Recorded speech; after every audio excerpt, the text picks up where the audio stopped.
Hey guys, what's going on? Welcome to halftime here from Jack Trice Stadium. Iowa State trailing Central Florida 21-14. We'll talk about it. Want to thank our halftime sponsor. We are presented by our friends at Iowa Pork, the Iowa Pork producers. They have been a partner of Cyclone Fanatics for about a decade now. Really appreciate them for bringing us your halftime show here in the Wild Rose Casino Studios. Also, a shout out to our friends at Central States Roofing. Check them out at CSR Roofing, CS Roofing. That would be the better way to put it. .com. Commercial roofing throughout the entire state of Iowa, right there in the Des Moines Metro. Central Iowa is where they specialize. Check them out for all of your commercial roofing needs, roofing repair, all that good stuff. Let's get into this as Iowa State is losing in what has been a kind of an emotionally up and down game, because it starts off right where Central Florida does what the last two teams Iowa State has played has done, goes right down and scores. Iowa State seems to respond, and what happens from there? So here's my quick analysis of it. Is, to me, what has stood out the most in this game is the defensive line of Central Florida really having its way, specifically in the middle with Iowa State. So this is a really good challenge here, a really tough challenge, I think, for Taylor Mauser and that Iowa State offense. They are completely out of sync, and it's easy to look at Rocco Beck's stat line and say he's 6 of 16, playing bad. He is. The worst half he's probably played in his – I don't know about his career. Early last year was one thing. But he's not getting a lot of help because of that push that the defensive line from Central Florida is getting. So I love when Rocco can get out and run. It just loosens things up, right? Really makes your job as a defensive coordinator more difficult when you have a quarterback that's doing that. And you've seen that. But then, this line's got to be able to give him some time. And Iowa State has not been very good on first down. They have really gotten behind the chains a lot. What is the third down? Iowa State's 1 of 8 on third downs. Tells me there's been a lot of third and longs.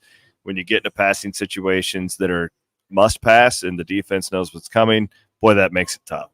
So that would be my first thing is, scheme-wise, you've got to find a way to kind of cover up. I don't think that, just makes it really hard when you're getting behind the sticks. So they got to be better on first down. That's number one for me. Number two, as far as the defense goes, man, first of all, RJ Harvey's really good, right? Like, this is a guy who is one of the best running backs in the league, and we knew that going into it. But I think my number one thing where I'm not panicked about the defense yet, because there's just been some really bad, 13 was in the game and just completely whiffed on his assignment, and he was the only guy in the hole. Harvey's fast enough, takes it to the house. And then that first drive I felt like was kind of fluky too. So I'm not really overall panicked about the defense. I'm shockingly more concerned about the offense going into this second half, because what I see from Central Florida on that side of the football with that pass rush, specifically what they're doing up the middle of that line, I think it's pretty sustainable. So how does Iowa State in this veteran offense adjust? And that's, to me, what is going to dictate the second half. Because, my analysis coming into this game was people be like, well, how do you see Iowa State losing it? If you find a way to, give it to them, in the sense of, we knew what Central Florida was going to be like kind of coming into this game as far as stylistically. Well, now you've spotted a pick six, and you've also given up an 80-yard touchdown run where the guy basically goes untouched. So you've done that, and now this is a very losable game for the home team. So can you counteract that? I mean, this is clearly an Iowa State team that has come back. It's come from behind some this year, really the Iowa game. So they're very capable of it. They have the home crowd. But You've spotted them, I think, 14 now, and you also have put a team that was kind of on the ropes as far as you didn't know what you were going to get from them as far as spirit goes. And Central Florida is in the locker room talking about saving its season now. So this is a tough spot Iowa State is dug itself into. I'm not overly panicked, again, because I think the defense really can bow up here. Haycock will do some more things. But the problem is, I really wanted Iowa State to get a lead, and I thought they were going to when Carson Hansen gets 2 touchdowns early in this football game. And then all of a sudden, you're at a deal where the defense now is kind of on skates because they're playing with a lead and they keep it on the ground, and they're doing a lot of unique things with this new quarterback Brown that's out there and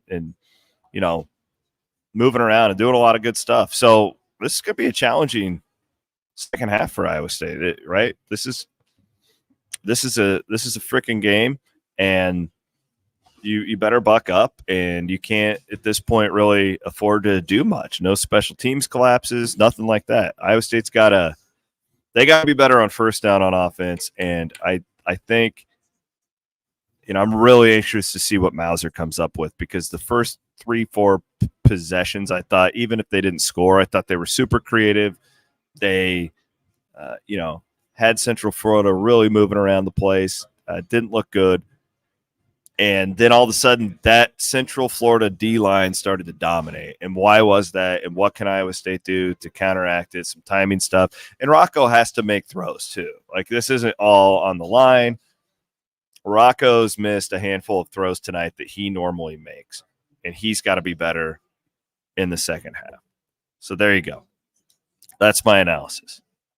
See what happens. I still think Iowa State wins this football game, but it clearly in a spot it's somewhat treacherous right now. Again, this Central Florida team, you wanted to get them behind. Thought that their quarterback could throw you some jump ball. You wanted to get them playing behind so that they couldn't be comfortable. Now they're comfortable. They're playing with the lead. Iowa State needs to, I believe they get the ball here to start the third quarter. Get out there and tie this thing up. Get this crowd back into the game. This crowd hasn't had anything to cheer about in an hour. And Iowa State could still win this and move on to 7-0. But there are no guarantees. The other team has 85 scholarships too.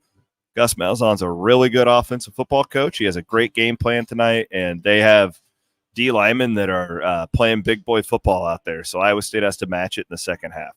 Iowa Pork halftime show here on Cyclone Fanatic. I want to thank our friends from Central States Roofing as well. And yeah, that's my analysis. I will be here right after the game, hopefully talking about an Iowa State victory. You guys enjoy the second half, and we'll see you after the game.